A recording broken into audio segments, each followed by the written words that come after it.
बैठकर किए जाने वाले आसन। भद्रासन। शारीरिक स्थिति विश्रामासन। दोनों पैरों को आगे की ओर फैलाकर बैठ जाएं। हाथों से पीठ को सहारा दें। शरीर को पूरी तरह से आराम दिया जाना चाहिए। दोनों हाथों को नितंब के पास रखें।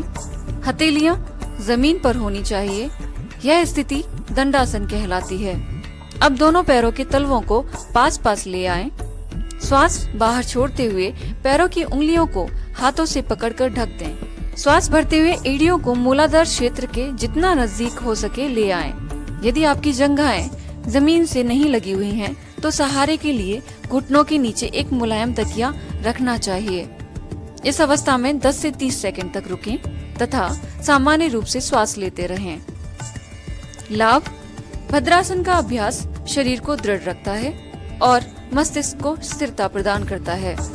गर्भावस्था में लाभकारी है तथा महिलाओं को मासिक धर्म के समय अक्सर होने वाले पेट दर्द से मुक्ति प्रदान करता है। सावधानी। पुरानी तथा अत्यधिक पीड़ा देने वाले आर्थराइटिस और साइटिका से ग्रसित व्यक्ति को इस अभ्यास को नहीं करना चाहिए। वज्रासन या वीरासन। शारीरिक स्थिति दंडासन। दोनों पैरों को फैलाकर बैठ जाइए। हाथ आपके शरीर के बगल में हों तथा हथेलियां जमीन पर हों। हाथों की उंगलियों को सामने की दिशा में इशारा करते हुए रखें। दाहिने पैर को घुटने से मोड़ लें। पंजों को नितंब के नीचे दबाकर बैठ जाएं। इसी तरह बाएं पैर को भी घुटने से मोड़ते हुए ऐसे बैठें कि पंजे बाएं नितंब के नीचे हों। पैर का अंगूठा मिला रहेगा। एड़ी फैली रहेगी। नितंब एड़ियों के ऊपर होने चाहिए। बाएं हाथ को क्रमशः बाएं तथा दाहिने हाथ को क्रमशः दाएं घुटने पर रखें। मेरुदंड को सीधा रखें और सामने की ओर देखते रहें। प्रारंभिक स्थिति में आने के लिए दाहिनी ओर थोड़ा झुककर अपने बाएं पैर को निकालें और सीधा करें। इसी तरह दाहिने पैर को निकालकर उसे सीधा करें। विश्रामासन की स्थिति में विश्राम करें। लाभ। यह आसन पाचन शक्ति बढ़ाने में सहायक होता है। सावधानी। बवासीर के मरीजों को इस आसन से परहेज करना चाहिए। घुटने दर्द और एड़ियों के चोट से ग्रसित व्यक्तियों को इस आसन को नहीं करना चाहिए। अर्ध उष्ट्रासन। शारीरिक स्थिति विश्रामासन। सर्वप्रथम विश्रामासन में बैठ जाएं। पुनः दंडासन की स्थिति में आ जाएं। पैरों को मोड़ते हुए वज्रासन में बैठ जाएं। घुटनों पर खड़े हो जाएं। हाथों को नितंब पर इस प्रकार रखें कि उंगलियां जमीन की ओर हों। कोहनियों व कंधों को समानांतर रखें। अब सिर को पीछे की तरफ झुकाते हुए ग्रीवा की मांसपेशियों को खींचें। श्वास अंदर खींचें तथा धड़ को जितना संभव हो झुकाएं। श्वास बाहर छोड़ते हुए शिथिल हो जाना चाहिए। जांघों को जमीन से लंबवत रखें। सामान्य रूप से श्वास लेते हुए इस स्थिति में 10 से 30 सेकंड तक रुकें। श्वास अंदर खींचते हुए सामान्य अवस्था में वापस लौटते हुए वज्रासन में बैठ जाएं। विश्रामासन में शिथिल हो जाना चाहिए। लाभ। इस योगाभ्यास से पीठ और गर्दन की मांसपेशियां मजबूत होती हैं। सिर व हृदय क्षेत्र में रक्त संचार बढ़ता है। सावधानी। हर्निया तथा आर्थराइटिस चक्कर आने पर इस आसन का अभ्यास नहीं करना चाहिए। उष्ट्रासन। प्रारंभिक स्थिति वज्रासन। वज्रासन में बैठ जाएं। घुटनों और पंजों के बीच कुछ इंच की दूरी रखते हुए घुटनों के बल खड़े हो जाएं। श्वास लेते हुए पीछे की ओर झुकें। धीरे धीरे दाहिने हाथ से दाहिनी एड़ी और बाएं हाथ से बाएं एड़ी को पकड़ने का प्रयास करें और श्वास छोड़ें। इस बात का ध्यान रखें कि पीछे झुकते हुए गर्दन को झटका ना लगे। अंतिम स्थिति में जांघ को जमीन के लंबवत रखते हुए सिर को हल्का सा पीछे की ओर खींचकर रखें। पूरे शरीर का भार बराबर रूप से अपनी भुजाओं और पैरों पर होना चाहिए। सामान्य रूप से श्वास लेते हुए इस स्थिति में 10 से 30 सेकंड तक रुकें। श्वास अंदर खींचते हुए सामान्य अवस्था में वापस लौटते हुए वज्रासन में बैठ जाएं। विश्रामासन में शिथिल हो जाना चाहिए। लाभ। उष्ट्रासन दृष्टि दोष में अत्यंत लाभदायक है। हृदय श्वसन संबंधी विकार के लिए यह अत्यंत लाभदायक है। सावधानी। हृदय रोगी अथवा हर्निया के मरीजों को यह आसन नहीं करना चाहिए। शशकासन। सर्वप्रथम वज्रासन में बैठ जाइए। दोनों पैरों के घुटनों को एक दूसरे से दूर फैलाएं। इस प्रकार बैठें कि पैरों के अंगूठे एक दूसरे से मिले हों। दोनों हथेलियों को घुटनों के बीच जमीन पर रखें। श्वास लेते हुए हाथों को ऊपर की ओर ले जाएं। श्वास छोड़ते हुए आगे की ओर झुकें। आगे की ओर झुकते हुए ठुड्डी को जमीन पर रखें। दोनों भुजाओं को समानांतर रखें। सामने की ओर देखें और इस स्थिति को बनाए रखें। श्वास को अंदर खींचते हुए ऊपर की ओर आ जाएं। कुछ देर इसी स्थिति में रुकें। इसके बाद विपरीत क्रम में वापस आएं। विश्रामासन में विश्राम करें। लाभ: यह आसन पीठ दर्द और ग्रीवा की तकलीफ से छुटकारा दिलाता है तथा यह फेफड़े की कार्य क्षमता में वृद्धि करता है। सावधानी: घुटनों व जोड़ों के दर्द से पीड़ित व्यक्तियों को इस आसन से परहेज करना चाहिए।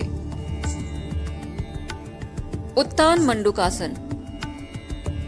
शारीरिक स्थिति: वज्रासन। वज्रासन में बैठ जाएं। अंगूठों को सटाते हुए दोनों घुटनों को जितना अधिक हो सके फैलाएं। अपने दाएं हाथ को उठाएं, उसे कोहनी से मोड़ते हुए पीछे ले जाकर बाएं कंधे से नीचे की ओर रखें। इसी प्रकार अपने बाएं हाथ को उठाएं, उसे कोहनी से मोड़ते हुए पीछे ले जाकर दाएं कंधे के नीचे की ओर रखें। कुछ देर तक इसी अवस्था में रुकें। इसके बाद विपरीत क्रम में वापस आ जाएं। विश्रामासन में विश्राम करें। लाभ: यह आसन पीठ दर्द और ग्रीवा की तकलीफ से छुटकारा दिलाता है तथा शरीर की उदरीय हेतु लाभदायक है। सावधानी: घुटनों व जोड़ों के दर्द से पीड़ित व्यक्तियों को इस आसन से परहेज करना चाहिए। वक्रासन।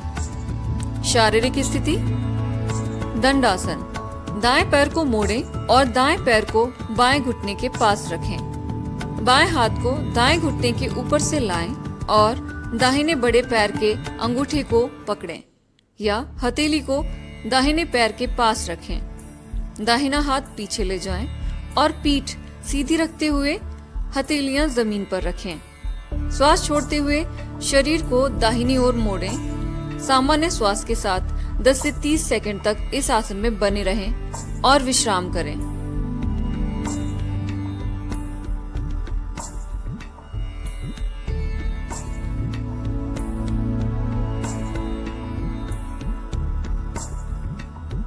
इसी प्रक्रिया को दूसरी तरफ से दोहराएं। लाभ: यह उदर और नितंब की चर्बी को कम करने में सहायक है। यह आसन शरीर की उदरीय हेतु लाभदायक है। सावधानी: बवासीर की समस्या में कृपया इस अभ्यास को ना करें।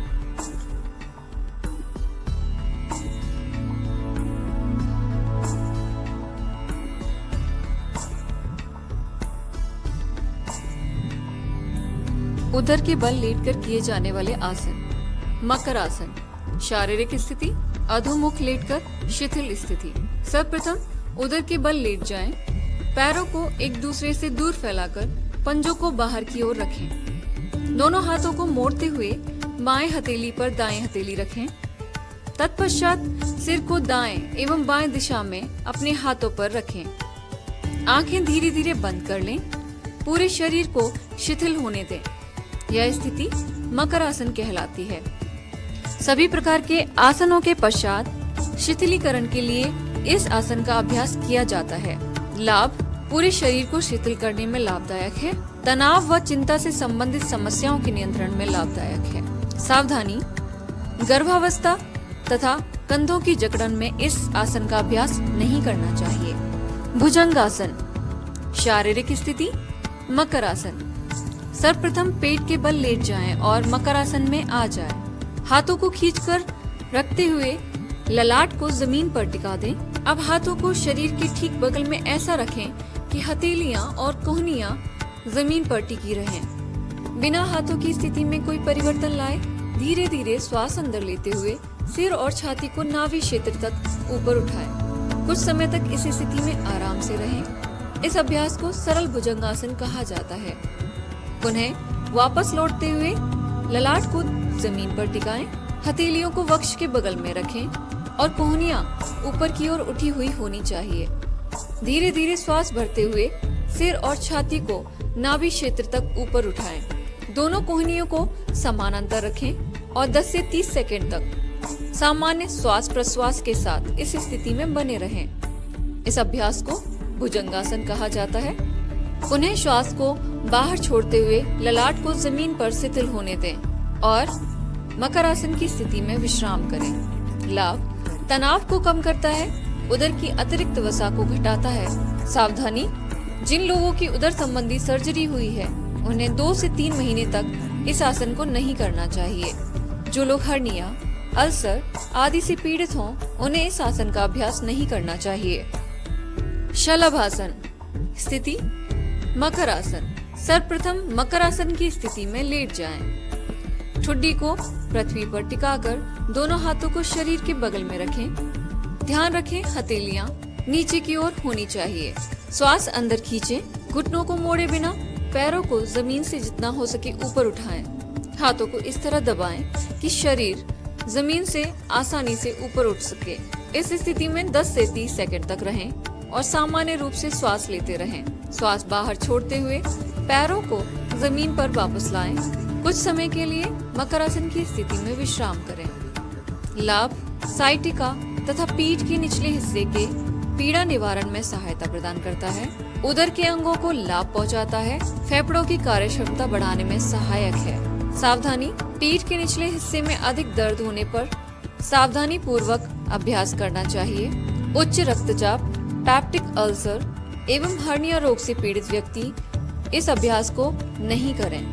पीठ के बल लेटकर किए जाने वाले आसन: सेतु बंधासन। शारीरिक स्थिति: शवासन। सर्वप्रथम शवासन में लेट जाएं। अब दोनों पैरों को एक दूसरे से मिलाएं व दोनों घुटनों को मोड़ते हुए एड़ियों को नितंबों के पास लाएं। हाथों से पैर के टखनों को मजबूती से पकड़ें और घुटनों व पैरों को एक सीध में रखें। श्वास अंदर खींचते हुए धीरे धीरे अपनी नितंब और धड़ को ऊपर की ओर उठाएं और पुलनुमा आकृति बनाएं। इस अवस्था में 10 से 30 सेकंड तक रहें। इस दौरान सामान्य श्वास लेते रहना चाहिए। श्वास बाहर छोड़ते हुए धीरे धीरे मूल अवस्था में वापस आएं और शवासन में लेटकर शरीर को शिथिल छोड़ दें। लाभ: अवसाद व चिंता से मुक्त करता है। कमर के निचले हिस्से की मांसपेशियों को मजबूत बनाता है। उदर के अंगों में कसावट लाता है। पाचन क्षमता को बढ़ाता है व कब्ज से छुटकारा दिलाता है। सावधानी: अल्सर व हर्निया से ग्रस्त व्यक्तियों को यह आसन नहीं करना चाहिए।